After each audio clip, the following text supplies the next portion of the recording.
Jadi dari sana aku ngerasa kayak, oke, aku nggak kursus bahasa Mandarin, dan di sekolah pelajarannya dasar banget, tapi aku lulus HSK 1. Dari situ aku mikir kayak, aku bisa bahasa Mandarin. Assalamualaikum, 大家好，欢迎回到 Firda Fei Channel.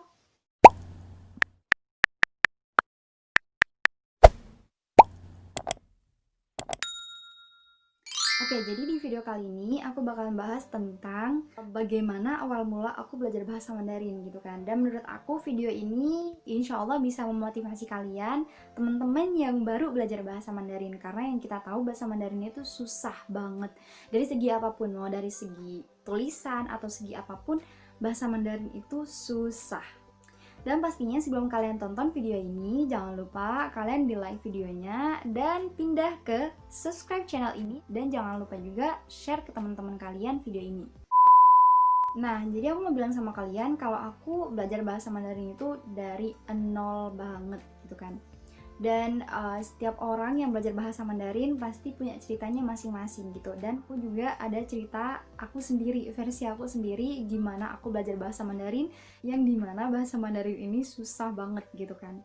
Oke, kalau misalkan kalian penasaran sama ceritanya, jangan skip video ini dan pastikan kalian tonton videonya sampai habis, oke?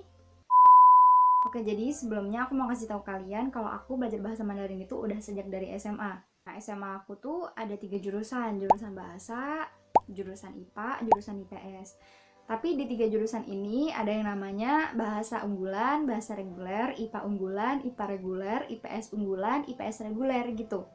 Dan kalau untuk anak unggulan itu biasanya mereka pakai bahasa asing setiap harinya. Kalau untuk anak-anak reguler biasanya mereka itu pakai bahasa-bahasa ya setiap harinya, mau pakai bahasa Indonesia, Jawa atau Madura gitu kan. Kalau untuk anak bahasa sendiri karena emang bahasa itu biasanya mapel intinya itu kita belajar bahasa asing. Jadi kalau untuk anak bahasa mapel intinya itu ada bahasa Mandarin, bahasa Arab, dan bahasa Inggris.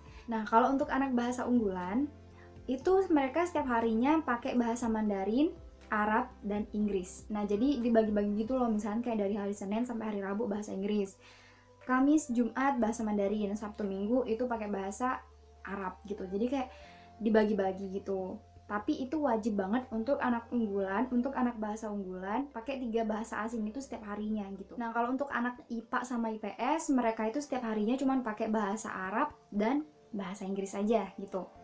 Cuman kayak kalau untuk bahasa Arabnya sih mereka nggak terlalu fokus gitu. Mereka tuh biasanya kebanyakan kayak pakai bahasa Inggris saja. Nah, kalau misalnya kita pas waktu SMA itu kan ada kayak terkenal yang namanya anak IPA nih rajin-rajin orangnya, anak IPS nakal-nakal gitu kan biasanya kan. Dan kalau untuk bahasa di sekolah aku, di SMA aku itu terkenalnya cantik-cantik gitu loh. Ya mau itu SMA unggulan, mau itu SMA reguler, itu terkenalnya cantik-cantik gitu.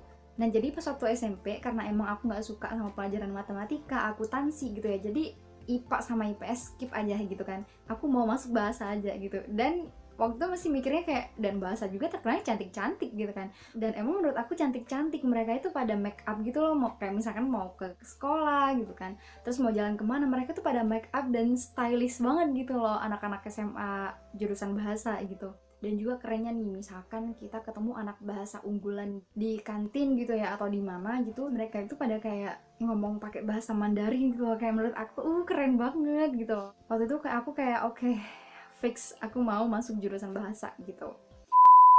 Dan pas waktu SMA aku udah masuk bahasa reguler. Dan pas waktu SMA itu aku nggak ada fokus kayak aku mau ke Mandarin, aku mau ke bahasa Inggris, aku mau ke bahasa Arab, itu nggak ada gitu loh.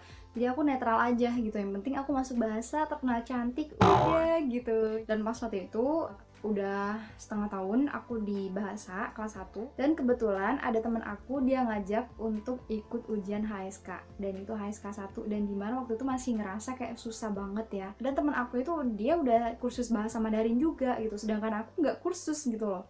Aku cuma dapat pelajaran dari sekolah, yang pelajarannya cuma setiap hari kayak ni hao ma, ni chi fa le ma, ni yao qi nar gitu. Jadi kayak cuman oke, ini dasar banget, aku mau ikut ujian HSK gitu. Terus aku bilang sama teman aku kalau aku itu nggak kursus bahasa Mandarin dan aku takut aku nggak lulus gitu kan. Terus teman aku bilang udah dicoba aja gitu. Dan akhirnya aku setuju, aku ikut ujian HSK 1 waktu itu. Dan waktu itu cara aku belajar bahasa Mandarinnya kayak teman aku yang pegang vocabnya, aku yang hafalan, tapi ada sanksinya gitu. Kayak misalkan aku lupa, ya udah aku jongkok, aku pegang telinga aku kayak gini gitu loh. Jadi kayak waktu itu tuh bener-bener harus ekstra banget karena emang aku dari nol banget dan pelajaran di sekolah itu masih kayak dasar banget gitu loh. Nah, setelah sebulan aku persiapan untuk HSK, terus akhirnya ke Surabaya dan tes HSK, dan kalian tahu aku dan teman-teman aku kelas 1 SMA yang ikut HSK 1 itu ternyata saingannya anak TK, guys. Anak TK sama SD kelas 1. Ngerasa malu banget, tau gak sih? Karena emang HSK 1 gitu loh. Dan kalau di Surabaya emang banyak banget kayak anak taci-taci gitu. Taci. Ya udah, mereka udah bisa bahasa Mandarin dari kecil gitu kan. Terus akhirnya mereka ikut ujian HSK 1 gitu.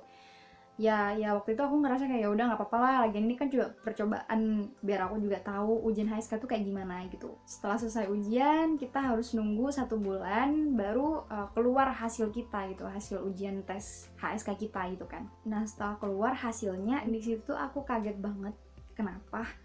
Karena nilai HSK aku lebih tinggi daripada teman aku yang udah kursus bahasa Mandarin itu gitu.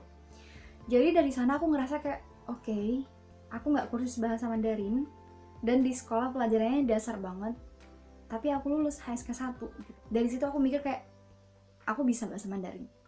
Nah dari situ jadi kayak kelas 2, kelas 3 aku udah mulai belajar bahasa Mandarin gitu, udah mulai fokus sama bahasa Mandarin. Ya walaupun kelas 1 SMA aku masih mikir kayak yang penting aku masuk jurusan bahasa, yang penting aku terkenal cantik gitu kan. Jadi buat teman-teman nih yang ngerasa kayak aku nggak bisa nih, aku mah apa, aku cuman kayak putaran tomcat. Jadi kalian jangan ngerasa kayak gitu. Jadi di diri kalian itu harus kalian tanemin aku bisa. Ya aku bisa.